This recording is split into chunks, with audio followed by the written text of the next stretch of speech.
Мен ар бириңердин үйүңөргө барамын. Текебаев кайсыл жакка барса сөзсүз бир балекет чыгат. Бөрү карыса 1 айлык алуу бар. Трамп деле 80ге келгенде көргөзбөдүбү? Кытыгылап көрүшөт да амбициянычы. Сиз бийликти басып алуу аракетин үчүн кармалган экенсиз да. Бул сиз үчүн саясий престижби же чоң катачылык? Мен коррупция менен камалгандан көрө статьясы менен ушул бийликти басып алды деп камалсам, мага орден бергендей эле болот эле. Ош окуясы. Убактылуу өкмөттө сиздин чоң күнөөңүз бар дешет. Пострадавший биз болдук. Эмне үчүн аны биз уюштурушубуз керек? Мен түшүнбөйм да, эмне үчүн мен уюштурушум керек? А ким уюштурду? Эми уюштургандар бар, мен анын баарын айта албайм. Бирок билесиз. Билем.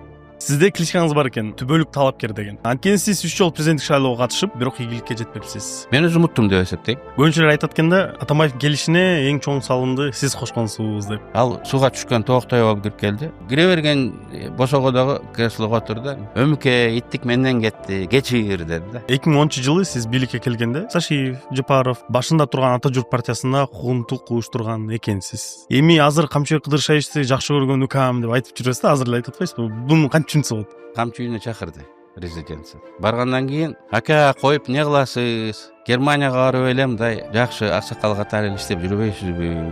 Мен Камчыга мындай дедим. Камчы, корабльдин капитанын билесиңби? Айдым, корабль чөккөндө дагы капитан мындай таштап качпайт. Чогуу чөгөт, аягына чейин турат. Эгер партия өтпөсө, мен партиянын эмес, мунун жеке утулушум болот. Мен өтпөсө да барам. Мен Камчы мындай деди да. Өмүрбай ака, сиз жакшысыз, жакшы адамсыз. Сизди сыйлайбыз.